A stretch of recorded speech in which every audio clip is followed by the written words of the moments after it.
ویډیو کې زه غواړم تاسو ته دا وښیم چې څنګه په اکسل کې خپل سپیل چک کولی شئ. موږ معمول شکل چې کله په انګریزي باندې لیکنه کوو، کمپیوټر ته موږ سره مرسته کوي چې موږ هغه خپل سپیل یا املا صحیح کړو. صحیح شو؟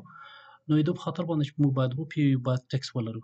په دغه ځای کې ما د افغانستان د ولایتونو نومونه اچولي دي او نفوس مې اچولی دی.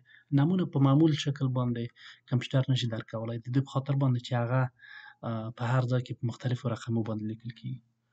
نو د دې په خاطر باندې چې سپیل چک کړلی شئ، تاسو به ریویو ته ولاړ شئ. په ریویو باندې چې کلیک وکړه، دلته ای بی سی د چک مارکس او یا د سپیلینګ په نوم باندې په مشخص ډول باندې دا بر واخلئ. دا چې کله واخیستم، مثلا بادغیس کمپیوټر نشي درکولی. تاسو دلته څو کمانډ وینئ. اګنور ونس یعنې د یو وار دپاره یې وبښه یا یې پرېږده. اګنور آل یعنې ټولې غلطۍ چې دي هغه ټولې نادیده ونیسئ، په قصه کې مه کیه. چینج تغییر یې کړه. چینج آل یعنې ټول تغییر کړه. او آټو کارکټ په کمپیوټر کې تیار ځینې شیان شته دي، آټو کارکټ که ووایې هغه د کمپیوټر مطابق درته تغییر وي. مثلا بادغیس دپاره دی دلته تشخیص کړی دی چې بادهیس دی یا بادهیز دی یا بدیوس دی، یعنې بادغیس خپله په انګلیسي کې نشته دی. نو د هغو په خاطر باندې دا مختلف الټرنیټیوونه تاسو ته درکوي چې څنګه اصلاح کړئ. موږ د نمونې په شکل باندې د یو وار دپاره موږ ورته ووایو چې نادیده یې واخیسته. صحیح شو؟ دا یې نادیده ونیو. اوس ورځو بغلان ته. بغلان هم نشته دی. نو د بغلان دپاره موږ دا ډکشنري ته اډ کړو. اډ ټو ډکشنري. دا چې کله اډ شو، بل وار چې موږ بغلان نوشته کوو، نو هغه به تیار په ډکشنري کې وي.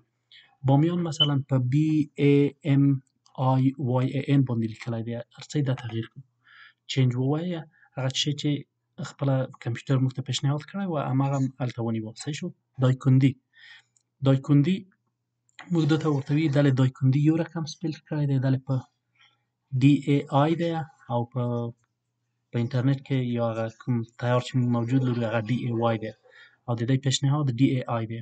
نو دا به ورته ووایي چې آټو کریکټ. صحیح شو؟ چې کله تکمیل شي وي do you want to continue checking from the beginning of the sheet، یا تاسو غواړئ چې دا بیرته ټول تکرار کړئ، د سره یې وګورئ که نه. موږ ورته وایو نه. صحیح شو؟ نو د موږ اوس دغه د سپیل چکولو لاره وه. بیا مو هم په یاد وي، ریویو ته به راشئ. په ریویو کې به په سپیل باندې کلیک وکړئ.